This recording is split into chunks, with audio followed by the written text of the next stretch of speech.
Hi everyone, I'm Zoe with True Crime Stories, real crime, real people, and real horror. Today's episode is going to be on the child murderers of Robin Hood Hills. On May 5th, 1993, three 8-year-old boys from West Memphis, Arkansas, Stevie Branch, Michael Moore, and Christopher Byers, rode their bikes toward a wooded area known as Robin Hood Hills. They never came home. The next day, their bodies were discovered in a drainage ditch, naked, bound, beaten, mutilated. The crime shocked the nation. The boys were last seen around 6:30 p.m. Parents searched at night. By morning, police joined in. Searchers eventually entered Robin Hood Hills, where they discovered a shoe floating in a muddy drainage ditch. Moments later, they found all three bodies. The children had been tied with shoelaces, stripped, beaten, left submerged in water. The brutality stunned even veteran officers. West Memphis fell into fear and chaos. Rumors spread faster than facts. In 1993, America was deep in the Satanic Panic era. Anything involving heavy metal, black clothing, cult symbols, role-playing games, was instantly seen as dangerous. Before the medical examiners could finish their reports, police declared the murders satanic. Detectives quickly targeted Damien Echoes, 18, wore black, listened to the metal. Jason Baldwin, 16, quiet, artistic. Jesse Miss Kelly, 17, low IQ, easily influenced. They had no violent histories, no motive, no connection to the victims, but they fit the stereotype police were chasing.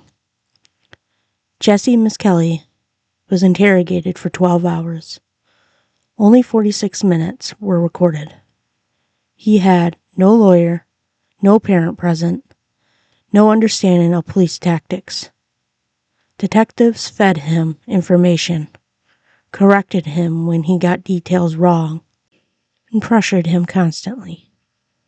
Jesse eventually gave a confused confession that didn't match the timeline, medical evidence, or the crime scene.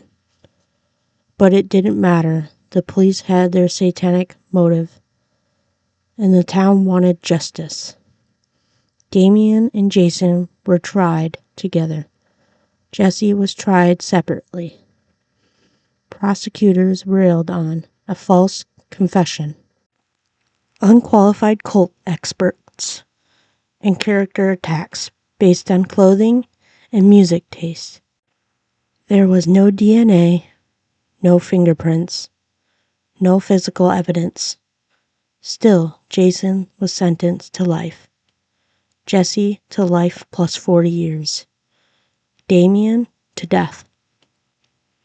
Years later, independent investigators revisited the case. New forensics tested revealed none of the DNA matched Damien, Jason, or Jesse. One hair found in a shoelace knot was consistent with Terry Hobbs, the stepfather of one victim. Another was consistent with Hobbs' friend. It didn't prove guilt, but it showed the original investigation ignored crucial leads. After 18 years in prison, a legal option emerged. The Alford plea. It allowed the three to maintain innocence while technically pleading guilty in exchange for release. On August 19th, 2011, Damien, Jason, and Jesse walked free. But they were not free. Their records still list them as guilty. The true killer or killers were identified. Every time I revisit this case, it just hits how young those boys were. 8 years old. It's heartbreaking. What really gets me is how fast fear took over the whole town. This case shows how quick people can be judged for just looking different. Sometimes the scariest part of true crime isn't the killer. It's how fast the wrong people can be blamed. This case is a reminder that justice isn't always justice. 3 children died. 3 teenagers lost their lives to a broken system. A community was divided, and justice was never fully served. The murders of Robin Hood Hills remain a haunting reminder that fear can just be dangerous as any killer. Now this is Real Stories of True Crime. I'm your host, Zoe. Stay safe and remember, bad investigations create new victims. See you next time.